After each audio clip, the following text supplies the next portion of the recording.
All right, good morning, everybody. How you doing? Hope you enjoyed your long weekend. Today is Tuesday, September 8th, 2015. This is your daily Forex trading strategy session. My name is Wayne McDonell. I'm the Chief FX Market Strategist for TradersWay.com. TradersWay is an ECN that allows you to trade not just Forex, but also energies, metals, indices, and binary options. We do these sessions every single day, 7:30 in the morning, which is 2 hours before the U.S. Equity Open. Good time to realign your satellites and prepare for the New York Open. A recording or an archive of today's event, you'd be a lame-o not to give it a like or give it a comment. It'd just be lame. So don't be lame. Give it a thumbs up, huh? So trading is risky, not appropriate for everyone. However, your past performance, good or bad, is not indicative of future results. Nevertheless, stay small, stay humble, focus on the long term, and never risk money you cannot afford to lose.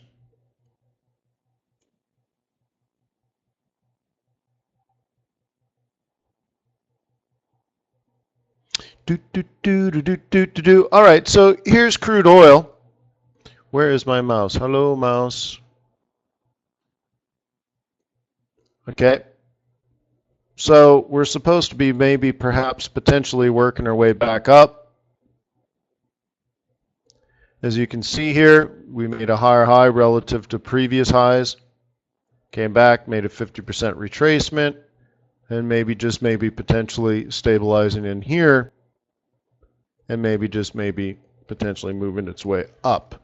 But remember, we're kind of in between true supply and true demand.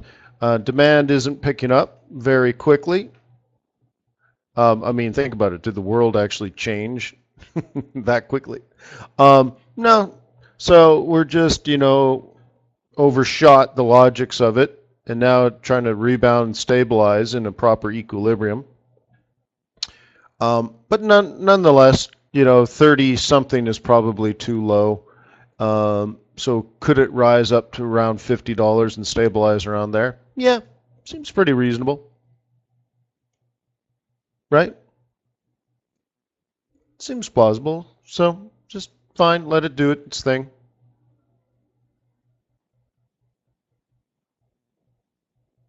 So let's do a currency, and then let's then go into the calendar for the week. And then let's go into the commitment of traders report. How does that sound?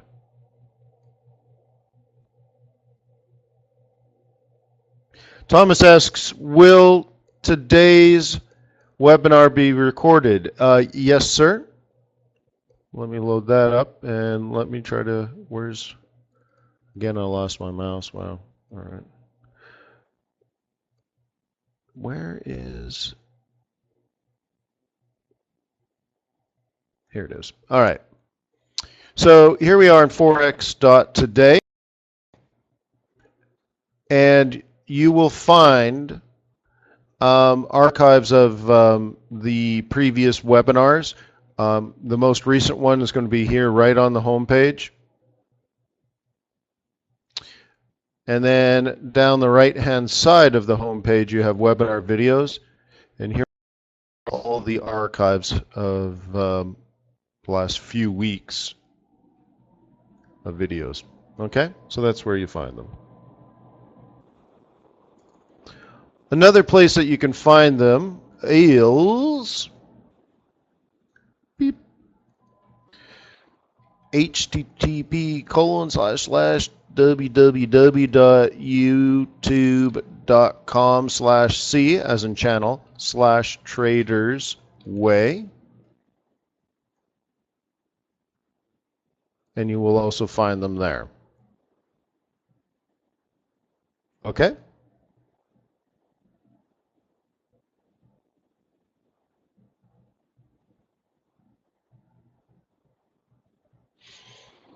So the last one we did was a brief history of the euro and its bond market, but I think we also cover how to use parabolic stop and reverse as a dynamic level of stop loss placement based on recent volatility and price action. That's all. How does that smell?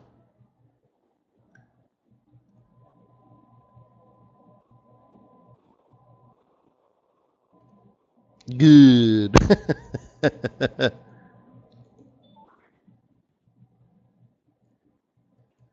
Okay. Alrighty then. So yeah, we'll come back to this, but like I said, all the resources are here at forex.today. Let's see, as of now, which is, New York time, it's only 7:45 in the morning. There's 1, 2, 3, 4,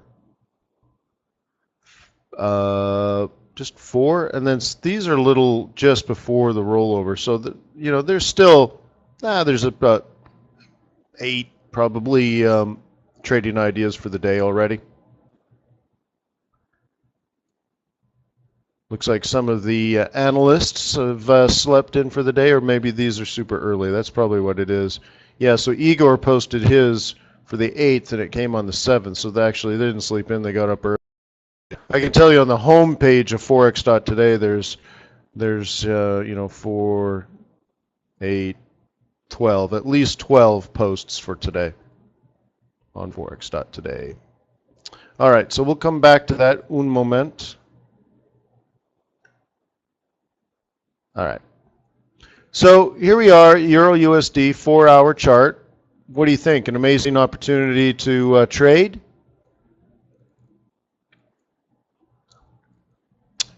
Actually, yeah, you can see we drew this area here last week. What we were looking for is a retracement back into what used to be support. Ideally, it becomes a resistance now. And you throw in a 4-hour oscillator as a kicker.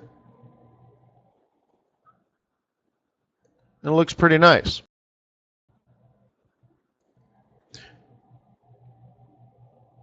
Philippe says some divergence there. Okay, I don't see it, but fine. To me, it's just it's overbought and it's a lower high. Boop. So if you were a bear, there's an invitation to sell here because you have the right lower low, lower high, lower low, lower high, lower low, lower high, lower low, right 3-wave correction, lower low, lower high, potentially a lower low. If you're a bear, could be interesting. Okay, on a daily chart, you could see we broke out and broke back in.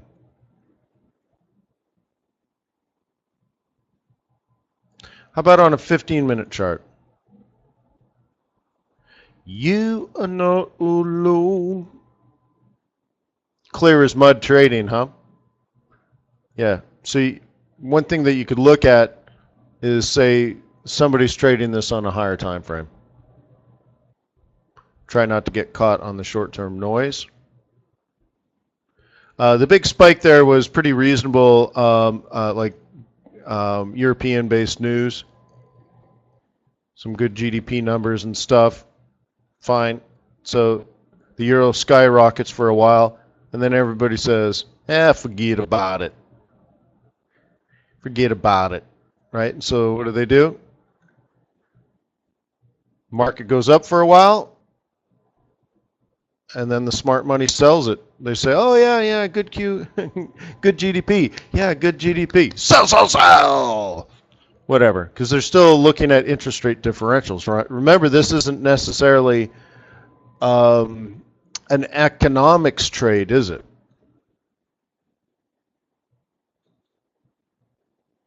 Right? It's not an economics trade in the sense that, hey, good good GDP out of the Eurozone. Maybe we should start buying euro. No, dude, no. This has to do with central banking policy. It's a monetary policy issue. The Europeans are devaluing their currency. The Americans are going to appreciate their currency. And it's the differential in these central banking policies that eventually lead to the longer term trend. So, yeah, we have some good news. It gets scalped up, and then boom, it's sold off. and as it should be. So you sell it high for all to see. Okay, let's go back to forex.today.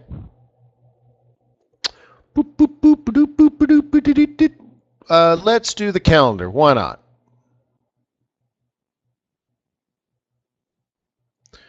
Let me show you how this works.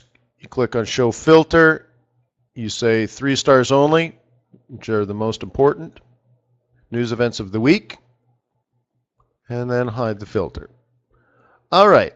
So how about UK industrial production? That'll be interesting because remember, we want them to raise interest rates after the Fed starts raising interest rates. Okay? So that's what we want to see is a decent number out of that. Building permits. All right, well, yeah, let's, and anything not negative would be good for Canada. But how about the interest rate decision here? Is it possible for Canada to raise interest rates tomorrow? No. No, absolutely not. Is it possible Canada cuts interest rates tomorrow?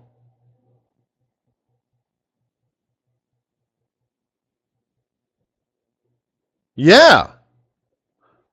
Oh, Canada, our home and native land. Right?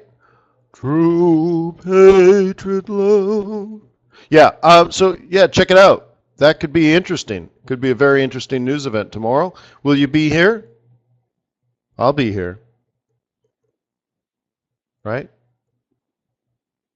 So yeah, pay attention to that, and also the statement that is released with it. And then how about Asia? You traded Asia? You traded the Asia? Yeah.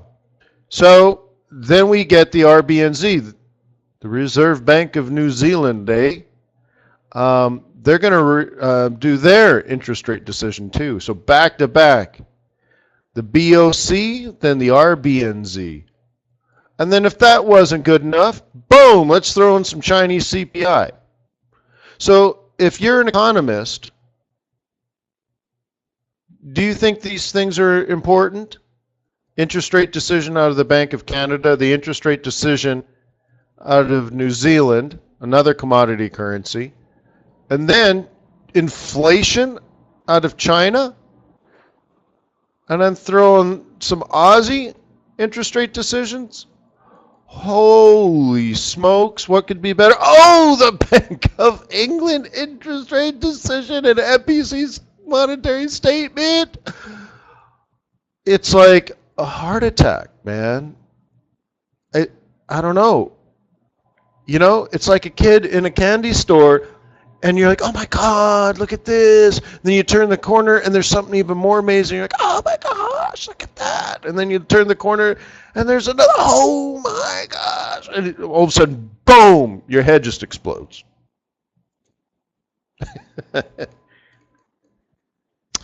Well, there's something interesting about all of this. Summer is now dead. And we're back to the real world. We're done with September non-farm payrolls. And now it's full on, game on, everybody's back home, everyone's here to make money. And this is huge, guys. Huge. Huge trading week. Right? Amazing. Oh, and how about Michigan consumer sentiment? Who cares? But Chinese industrial production, it's such a ridiculous week in such a good way. I mean, think of it. What are the two most important Chinese economic releases? CPI and industrial production. I guess you could throw a GDP. I mean, that's it. So two of the three biggies, right? I mean, just ridiculous, just in of itself, Chinese news this week. But then the most important Canada news, most important Kiwi news, right? Look at this, the interest rate decision and MPC statement, meeting minutes released out of the UK. It's just redonkulously awesome. So good week, man. I mean, good stuff.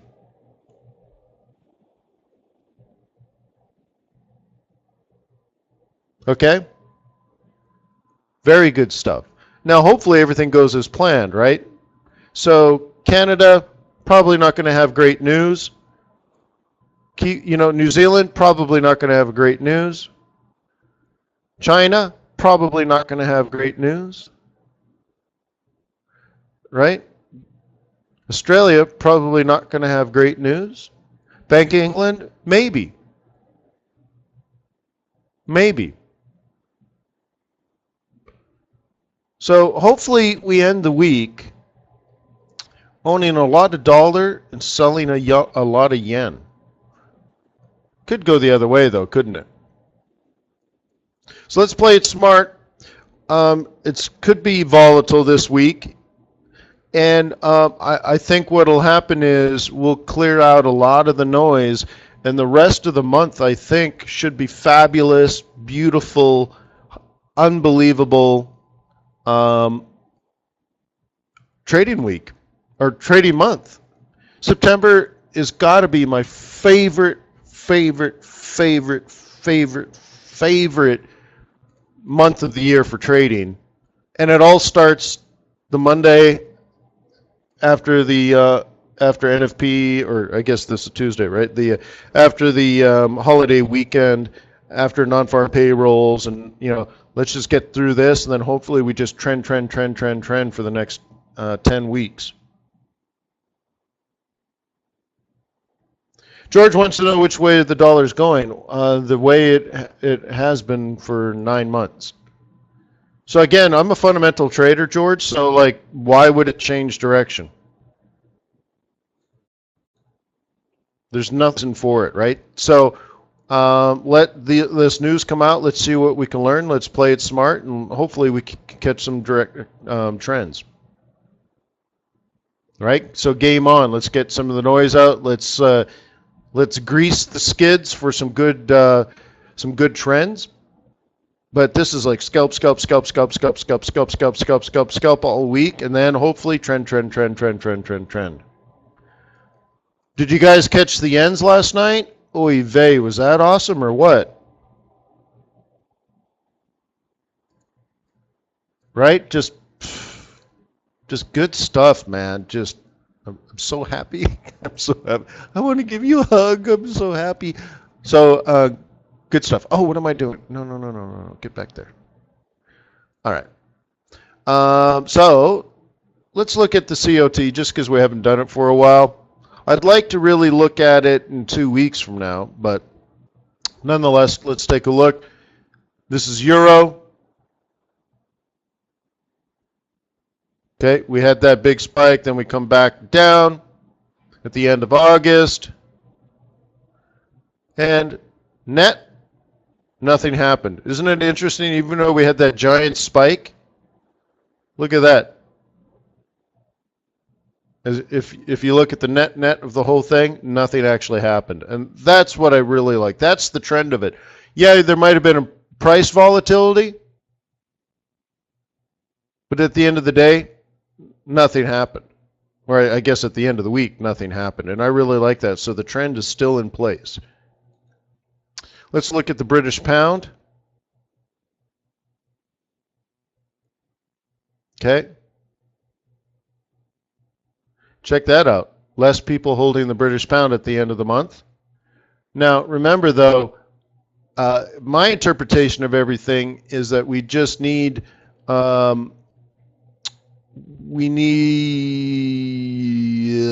want the British pound to be the next bullish currency. So I guess I'm just kind of watching this. So we were sort of bullish here, then there was a big pull down, and then it worked its way back you know, and now we're hesitating again, which is fine, but I would like to see this overall appreciation to continue. And remember, I think the catalyst for the Bank of England to raise interest rates is going to happen in the first quarter. GDP is going to be surprisingly good, and you can watch that in the previous videos that I've done to explain why.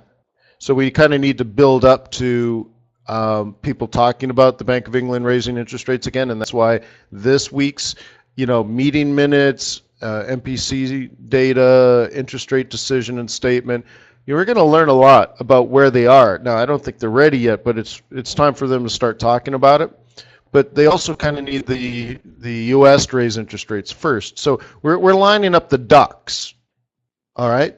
So things are happening in a positive way, and buying things like pound dollar, I prefer not, but pound Swissy, pound yen, very nice. Okay, so that's what I'm hoping for. This is pound versus dollar, and at the end of the month there was a decline in in UK positions, but I'd like to see that change, and I'd like to see this head up. Okay, now again, this is in dollars. Okay, now yen, very good.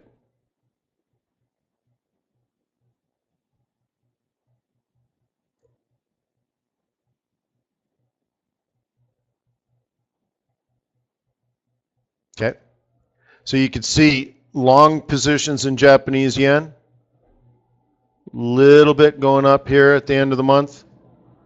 Shorts have come down, and that's why we've been at 120-ish for a long time.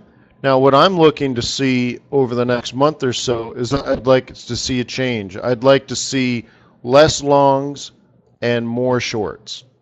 Okay, so that's the thing we need to be looking at here. Okay, so we don't see this here, but remember, this data is of Tuesday, so it's almost a week old, but this data was released on Friday. So again, you don't see this here. There's nothing to put you into the trend, but what we'd like to see over the course of the next 3 weeks is confirmation of a trend that could be longer term.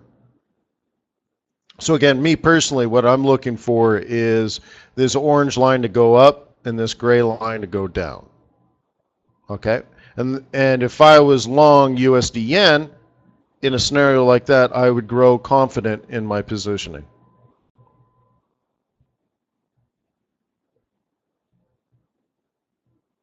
Okay, again, very similar, little less people short and kind of flat on people long, so no one really bought it. Some people got out of the short, and this is going into NFP week and all that kind of stuff, so I don't pay too much of attention to that yet. Now, what about the Aussie dropping back through its key level? What's going on here? Slight increase in long, slight decrease in short, but again, this was at the end of the month before it broke through. Oh no, it actually is people breaking through 70. You can see here the red line, we did break through 70. So not a dramatic change at all in large institutional positions on the Aussie dollar, and if anything, just a slight decrease in the positions. Well, I'm still emotionally short on that Aussie. So we'll see. Again, over the next 3 weeks, I'd like to see a dramatic increase on this chart, and if so, my confidence level would go up. Okay, I want the Aussie dollar to fall. So here we are at 70. Why not end the year at 60? Okay. So Felipe is asking a question on the COT. Okay, so what we're looking for, the gray line here, as you can probably see, the gray line shows investors that are long the Aussie dollar. The orange line shows investors that are short the Aussie dollar. The red line here that you see, that's the actual price of the Aussie versus the USD. And the black line is the change, right? Longs minus short. And you can see because we're below zero, there's more people short than long. And that this little spike in the black line from here to here shows that, yes, the market is still heavily net short Aussie dollar, and just week over week, just slightly less short. Which is interesting since price actually fell lower.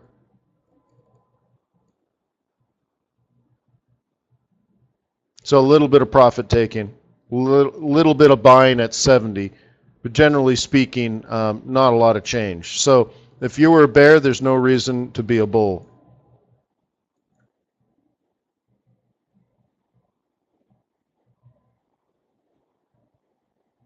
Yeah, Pratt commenting on my emotionally. I'm just saying there's no reason to change my bias from the last 2.5 years. I mean, think of it. I've been selling the Aussie dollar for 2.5 years. What, am I going to start buying it now? Why? So, yeah, nothing's changed, right? And that's the lovely thing about basing your strategies on fundamentals. There's very little reasons why you should change your bias, but those reasons are extremely clear. There's almost no guesswork to it. That's what I like about fundamental analysis. All right, Kiwi, you can see here,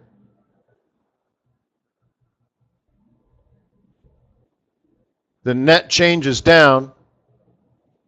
The amount of people short has changed almost none. The amount of people long Kiwi has dropped. So it's bearish, Bubba. It's bearish.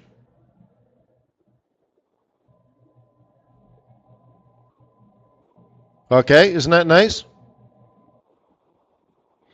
Felipe says, so you short when you do this blah, blah, blah. No.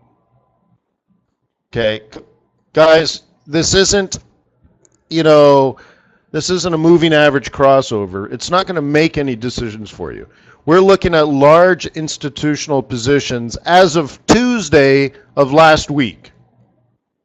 And this information is gathered by the U.S. government and then released Friday after the close of trading on Friday afternoon. Okay? So typically we do this on a Monday morning. So this is exactly 1 week old now. So is it going to put you in a trade? No, of course not. But you can use this information for a couple of things. One, and the reason what I like to use it for is to confirm or disprove long-term fundamental analysis. And then two, sometimes you get wild moves in price, and you can kind of discern whether it's a change in trend or profit taking. Okay? And very often you'll see like you'll get a big price spike in price. Let's say spikes to the upside. And for that to occur on this chart, it's a big trading week. Let's say 3 days in a row, price on whatever currency pair you're looking at goes up, up, and up. Well, we can look at the commitment to traders report, that comes out a little bit later, and you might see even though price went up, nobody was going long. Now, how could that possibly occur? How could price go up but nobody was going long?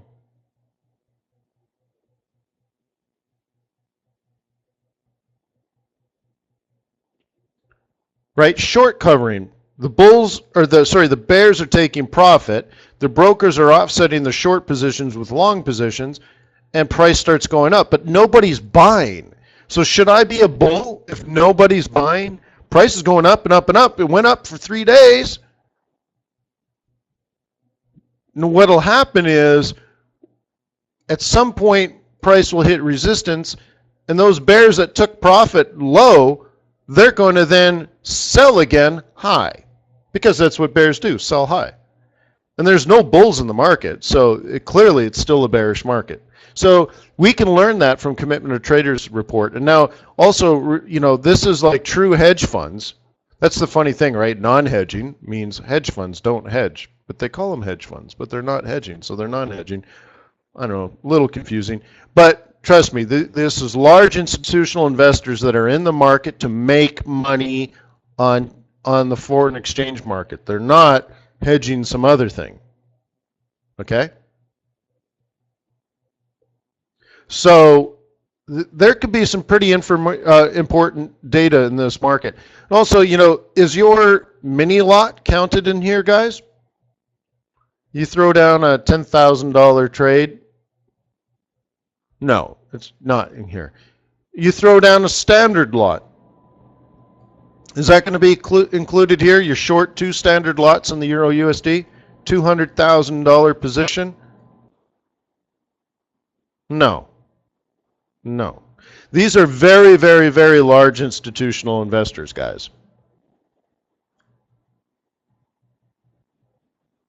Okay? So that's what you want to consider is, what's the smart money doing? Okay? So anyways, Kiwi, nobody's long. No change in short. Okay? Nobody added to their short positions, but a few of the bulls got out. What is that going to do to price? Down, down, down in a burning ring of fire. You see it, price is the red line. You see it dropping here over the last few weeks, but nobody really shorted. Nobody shorted, but price tanked. Well, what the hell's going on there? Well, the few remaining bulls that are still in the market have been squeezed out. They've been kicked out. They've been killed. Bloodbath for the bulls. And price just tanked because there's nobody to support it. Nobody is buying. Nobody is buying. And then you find out, well, I bought it here and lost money. Yeah, well, you were the only one in the world. All right? So that's interesting, right? Just less bulls, or in close to no bulls. So it's important information, I think, as far as confirming, in this case, confirming the downtrend. Bulls stepped in and they got slaughtered. Okay. Taking a look at here, there's been a net change, right? So what's the net change? Gray means people going long. Did anybody go long Canadian dollar last week?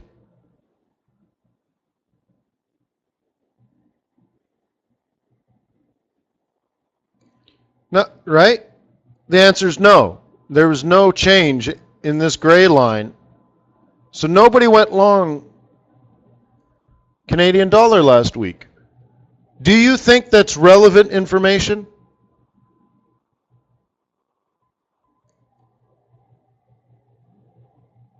How many people think that's relevant information that no institutional investor bought CAD last week?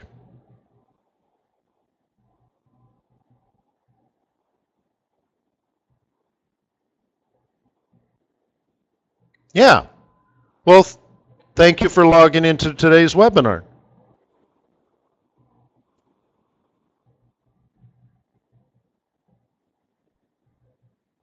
The way you say thank you is you go to TradersWay.com and you fund a trading account.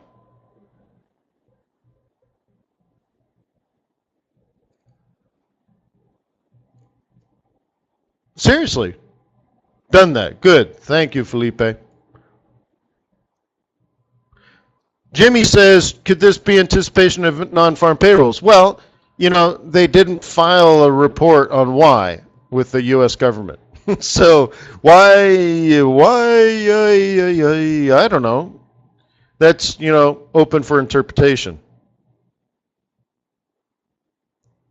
I got really mad on homework that I had at one of my Harvard classes last semester and I had to read like this article on various. I think it had to do with behavioral finance, and the professor asked me why the author had this opinion. I'm like, well, how the hell would I know? What a dumb question. Of course, I'm not allowed to tell the professor that, but like, why? I don't know. Talk to him. I don't know. Gee whiz. What a dumb question. How would I know why he thinks that? I can tell you why I disagree with it, right? But you can't tell your professor that. So in this case, like, why was it non-farm payrolls? Maybe, sure, that's maybe, but then if it was non-farm payrolls, wouldn't they, wouldn't the other market participants also get out, right? No change in longs, but so I don't know. Yeah, just I couldn't tell you because it would be a guess, right? But there are some clues of what's going on here. So going into, let's say, that non-farm payroll week, there was no change in long positions. Nobody went long the CAD. And some traders got out of their short.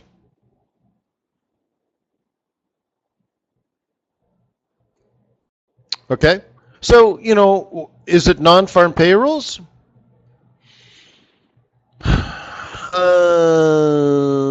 Maybe. I think it would have had to do more with a rebound in oil, perhaps.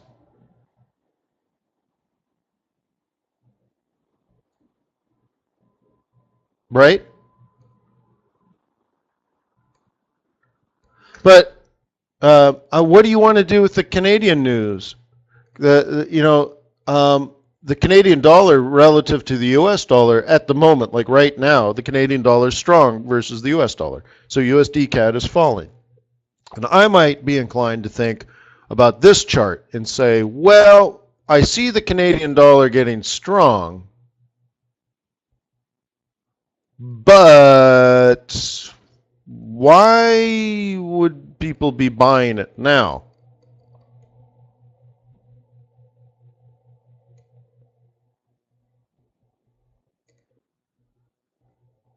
Actually, Ron, I was specifically told not to talk about technical analysis on TV.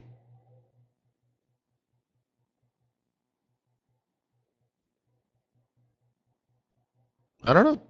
That was it. They're like, people think it's hocus pocus. They'll think you're a nutcase and you'll never come back on.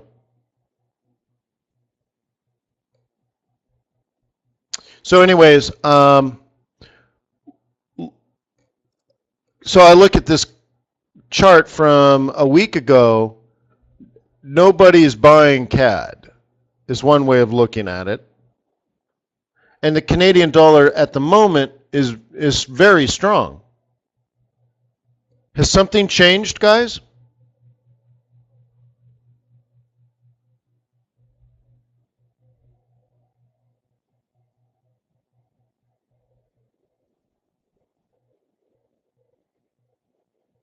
Right? I mean, I don't know.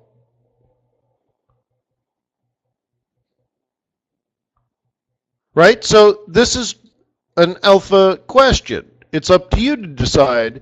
But if the Canadian dollar's ripper strong, and it is right now ripper strong, what's happening? Are the bulls buying, or did the bears take profit on that resistance level that goes back a million years? I believe it's a monthly R1. So what's going on? What's the mechanics of the market at the moment? So this is an interesting thing, isn't it? Isn't this the questions that you should be asking instead of chasing price around? You could say, well, this thing's going to drop or is dropping. Maybe I'll look to buy it around 132 if I can catch a short-term reversal pattern. What do you think? So for that, we got to go over here. Beep, beep. You are not alone. Oops, wrong one. Yep, that was Kiwi. Or, I mean, Swissy.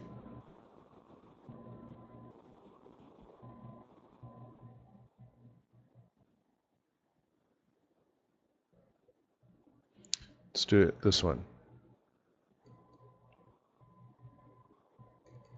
Hey, Adam, is it under 40 yet? A beautiful 38.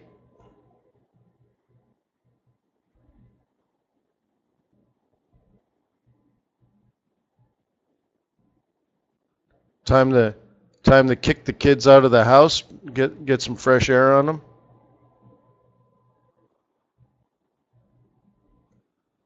All right, so here we are.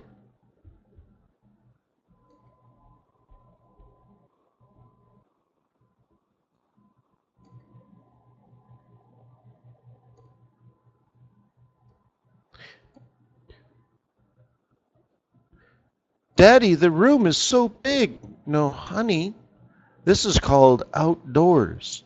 There's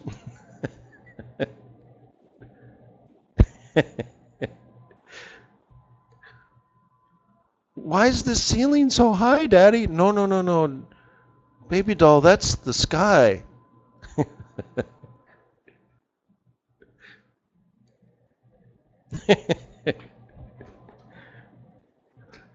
It's so beautiful, Daddy. All right, so here's the USD kitty cat. Okay. So we're at buck 32. Is there a possibility, well, buck 32 and some change, is there a possibility a buck 30 is important to today? The daily S3, so it's the most important daily pivot point, or actually S2, but S3 is even more important, right? Weekly M2 is 131.77.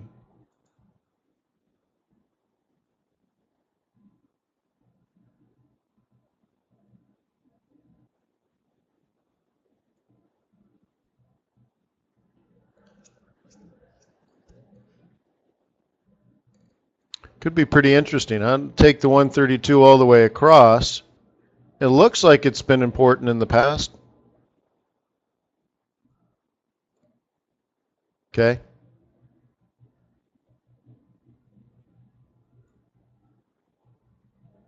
And then I drag it even farther across now. Right? You see what I stink? You see what I'm stinking?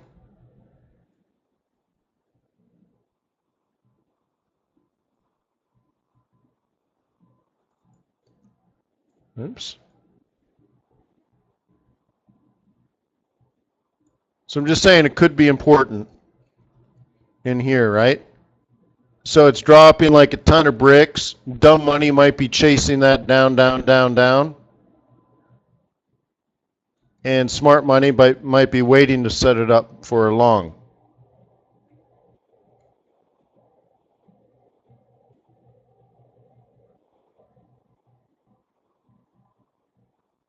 Ed wants my take on the cashless society and the blah, blah, blah, blah, blah, blah, blah.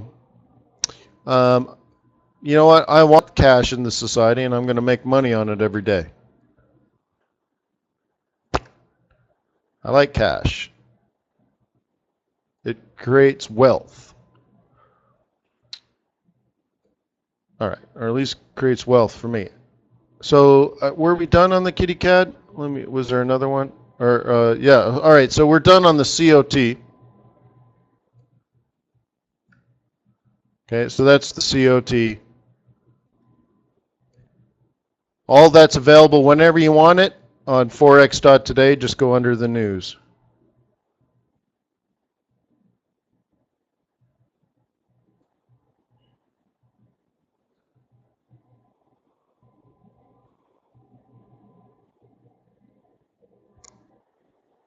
So, do I teach COT data on the fundamental course? I could add that. It didn't occur to me.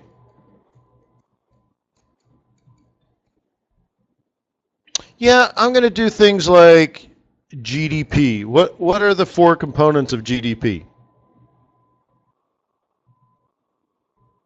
Does anybody know?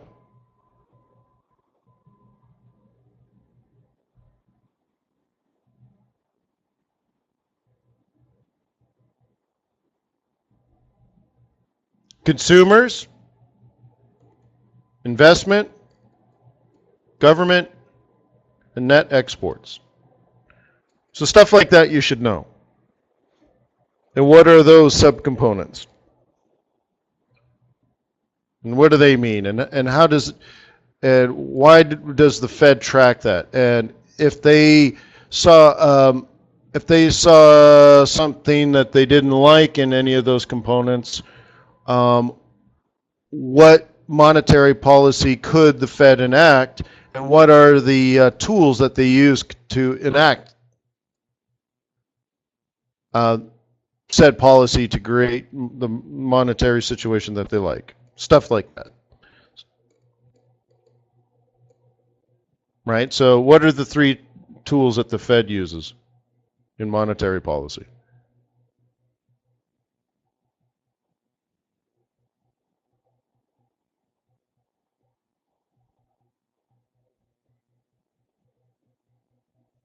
Okay.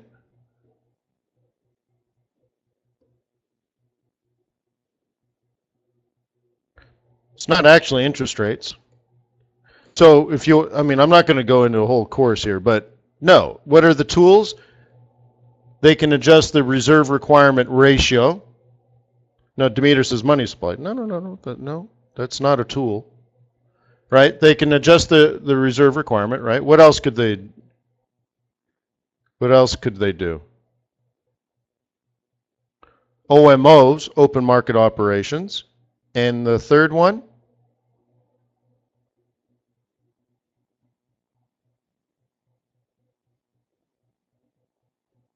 Adjust the discount window. Thank you, Alan. Very good, guys.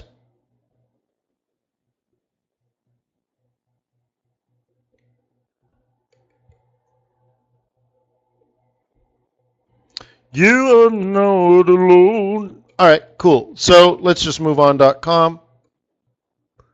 That's that. So, anyways, that's what I'm thinking about.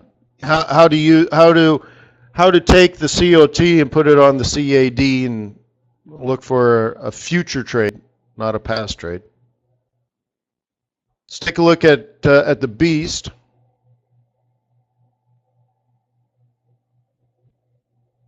M4. What the hell is M4? your grandpa's stamp collection?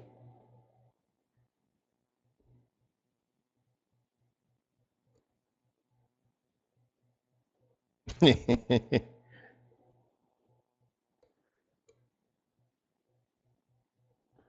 even M3 nobody really cares about. Okay, it's it's M2. And the question that economists are having is, what should they be using now? M2 or M1. Now, what's M1? Cash in the hands of the public and deposits. And then M2 is a broader measure of the monetary supply or the money supply, and that would include things that are a little bit closer to wealth than thecash. You know what I mean?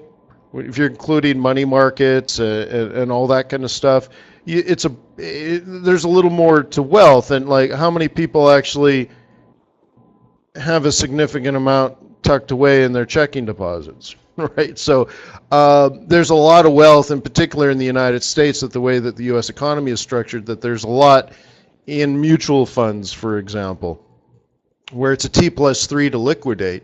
So,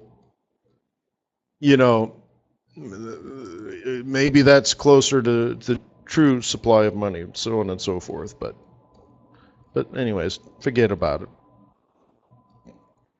Forget about it. So, all right, so here's the beast. And, this is the true first week of trading. Remember we were talking about that the first day of the rest of your trading, first day of the rest of your trading year. Um, Love it. This is historically when the yens take off, and I love seeing bounces. M2 is where the beast started the week. What's the target based on pivot point theory? PPT, pivot point theory.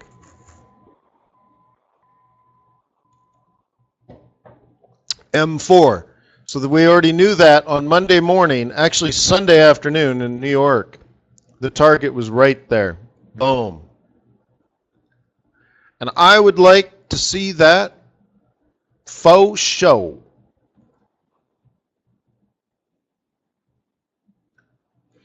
It's aggressive trade now because of the right lower high, lower low, lower high, lower low, right? The fact that we didn't make the lower low when we were supposed to, and we breached through resistance and we're up in here. I think the way it could go down is, well, now I have to redraw it. Boo-hoo. I don't want to redraw it. But I think maybe up to WR1, I don't know. Dare I say that far down? All right, well, I'll do the extremes. It is the beast. Something like that would be nice.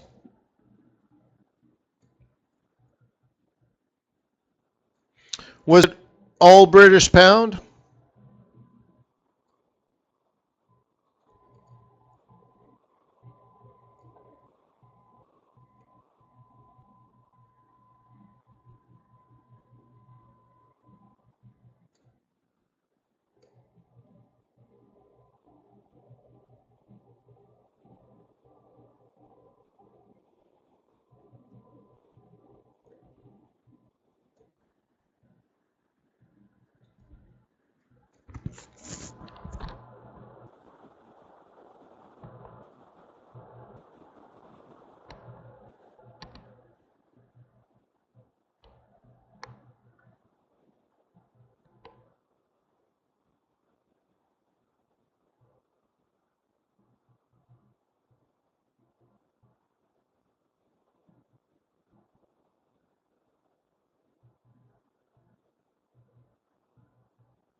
What do you think? Was it all British pound? Well, we'll zoom in. And even the dirty dog euro went up versus yen. Let's take a look at USD yen here. USD yen went up. How about Aussie? Lame-o Aussie. Oh, even Aussie went up. Pound yen we already know. CAD yen, lame-o CAD, has been up for 8 hours. And how about Kiwi? Remember, nobody on the planet was buying Kiwi, yet Kiwi yen went up. So what did we learn here?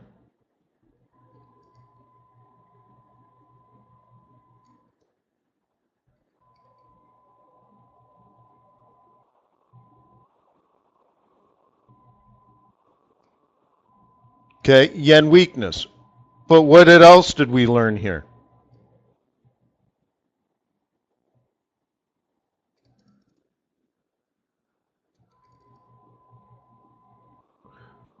What is the sentiment of the market? Risk on. Thank you, Bob Z. The market participants have come back from summer. What was the first thing they did? Sell off the market? Oh, China! Oh, China! Oh, China! What'd they do? Bye, bye, bye! Who cares about China gold, dang it?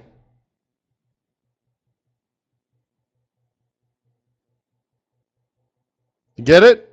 Who cares?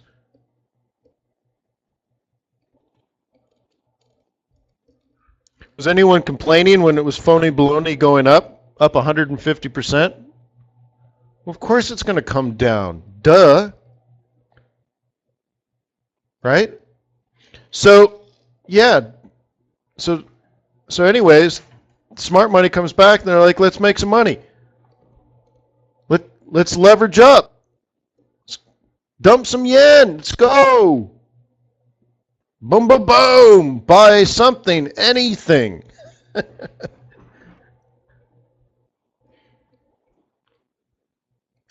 Right? Isn't that maybe the true story?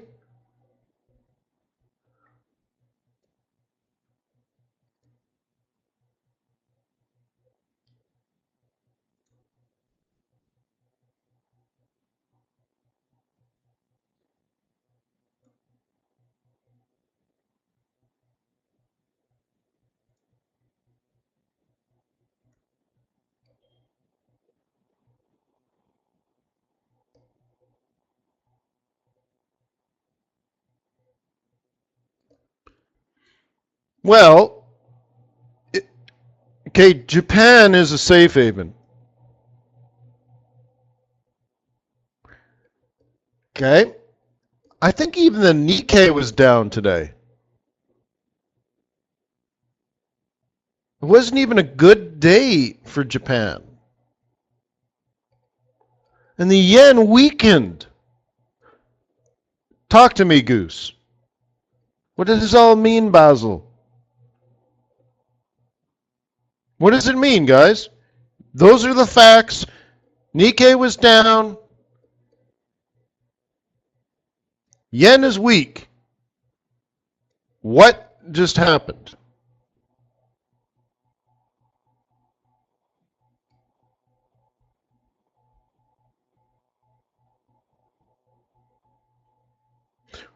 Okay. How about this? What typically happens when the Nikkei drops? A bad trading day in Japanese equities. The yen gets strong. Why?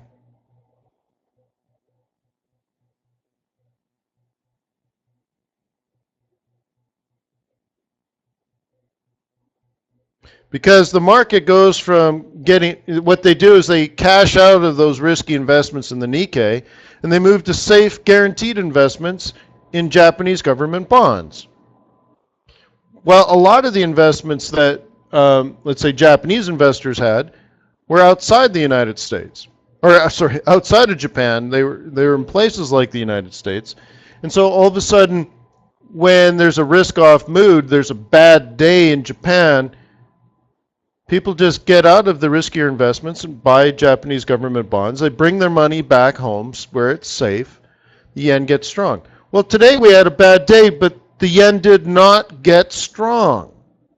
So is it possible that there are larger market forces in play today than what we've seen over the last, 2 or 3 months?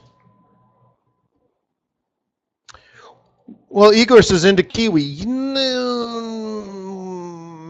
I don't know. I can't say no because it's going up.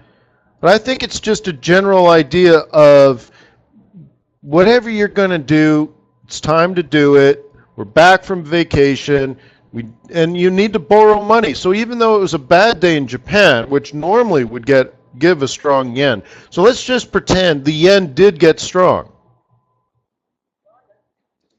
But the yen still weakened on a day in which those normal flows of money from risk on to risk off, from aggressive to conservative, let's say that money flow happened. But despite that money flow, there was a stronger current going in the opposite direction. There were still investors around the world that said, Give me yen, man. I want to borrow yen. I want as much yen as he could possibly give me, and I'm going to put it somewhere else. Because that's what happens, right? They borrow the yen, and then they buy British pound, or they buy USD, or they buy even Aussie and Kiwi and CAD went up today. Who is selling? Everybody is, and that's my point, Israel.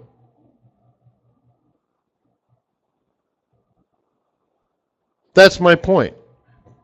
People are borrowing it. It's a funding currency. It's like the credit card to the world. So despite what, let's say, Japanese investors are doing today, other investors all around the world are borrowing in yen and then converting that into something else. And the money weakens.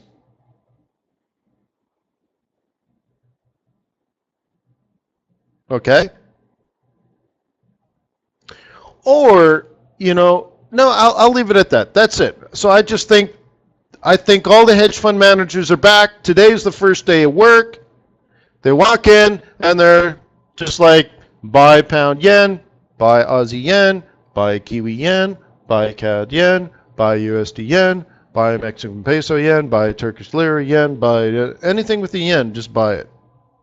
What did I do last year? I bought everything with the Japanese yen on it.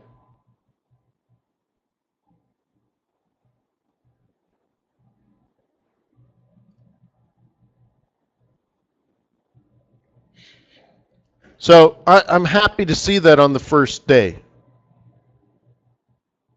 That's all. So let's leave it at that.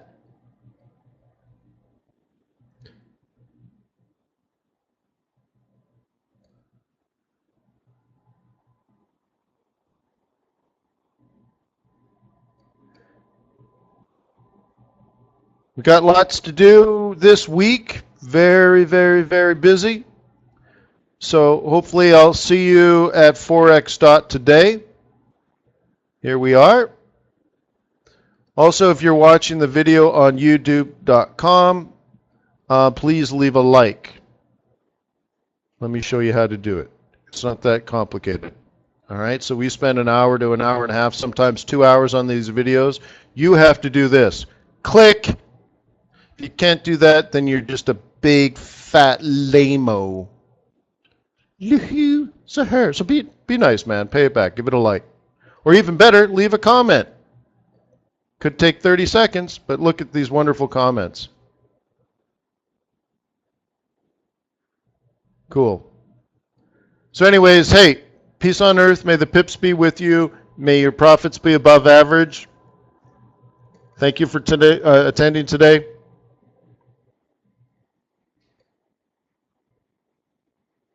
Thank you for being a client of TradersWay.com. I'll see you tomorrow. Cheers.